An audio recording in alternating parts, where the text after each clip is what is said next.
CBI விசாரணைக்காக இன்று மாலை தவேக தலைவர் விஜய் டெல்லி செல்வதாக தகவலானது வெளியாகி இருக்கிறது.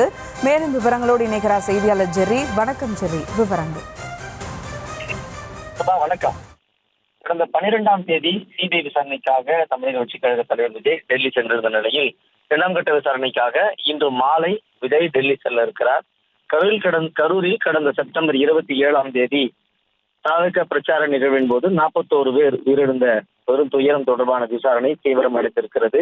இந்த சம்பவம் நாடு முழுவதும் பெரும் அதிர்வலைகளை ஏற்படுத்திய நிலையில் அதனுடன் தொடர்புடைய முக்கிய நபர்களிடம் மத்திய புலனாய்வு அமைப்பு விசாரணையை முன்னெடுத்து வருகிறது. அதன் ஒரு பகுதியாக தவேகவை சேர்ந்த பொதுச் செயலாளர் என் ஆனந்த், ஆதவர்ஜுனா, மதியழகன், நிர்மல்குமார் ஆகியோரிடம் ஏற்கனவே விசாரணை மேற்கொள்ளப்பட்ட நிலையில் 12ஆம் தேதி தவேக தலைவர் விஜயிடம் சிபிஐ அதிகாரிகள் விசாரணை நடத்தினர். இதற்காக 12ஆம் தேதி தனி விமானம் மூலம் டெல்லி சென்ற விஜய் அங்கிருந்து கார் மூலம் நேரடியாக சிபிஐ அலுவலகத்திற்கு சென்றார். காலை 11 மணிக்கு ஆஜராகுமாறு சிபிஐ தரப்பில் சம்மன் அனுப்பப்பட்ட நிலையில் அதனைத் தொடர்ந்து அவர் 11:45 மணிக்கு நேரில் ஆஜராகினார். சிபிஐ அதிகாரிகள் சுனில்குமார் தலைமையிலான குழு விஜயிடம் விசாரணையை மேற்கொண்டனர்.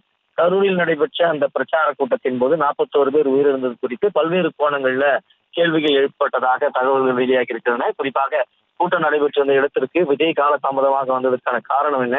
தாமதம் காரண நிகழ்வின் மேலாண்மை பாதிக்கப்பட்டதா? மக்கள் மயக்கமடைந்து விழும்போது ஏன் உரையை நிறுத்தவில்லை? கூட்டத்தில் ஏற்பட்ட நெரிசலை கட்டுப்படுத்த போதிய நடவடிக்கைகள் எடுக்கப்பட்டதா என்பது போன்ற கேள்விகள் முன்வைக்கப்பட்டதாக கூறப்படுகிறது. இதனைத் தொடர்ந்து 2ஆம் கட்ட விசாரணையாக 12 நாளைய தினம் ஆஜராக இருக்கிறார். ஆனால் பொங்கல் விழாவை முன்னிட்டு அவர் விலக்கு கேட்டதாகவும் கூறப்படுகிறது. அவர் 12ஆம் தேதி ஆஜராகும் பொழுது தொடர்ச்சியாக 2 அல்லது 3 தினங்கள் விசாரணை நடைபெறும் என்று கூறப்பட்ட நிலையில் அவர் பொங்கல் விழாவுக்காக வேறொரு தேதியில் வருகிறேன் என்று அவர் கூறியதாகவும் சிபிஐ அதிகாரிகள் அவர் கேட்கப்பட்ட தேதியை கொடுக்கப்பட்டதாகவும் கூறப்படுகிறது. இந்த நிலையில்தான் நாளைய தினம் டெல்லியில் இருக்கக்கூடிய சிபிஐ தலைமை அலுவலர் விஜய் ஆஜராக இருக்கிறார். இந்நிலையில் இன்று மாலையே டெல்லி புறப்பட இருப்பதாகவும் கூறப்படுகிறது. இன்று மாலை தனி விமானத்தில் ஆதவர்ஜுனா, நிர்மல்குமாரோடு விஜய் டெல்லி செல்ல இருப்பதாகவும் கூறப்படுகிறது.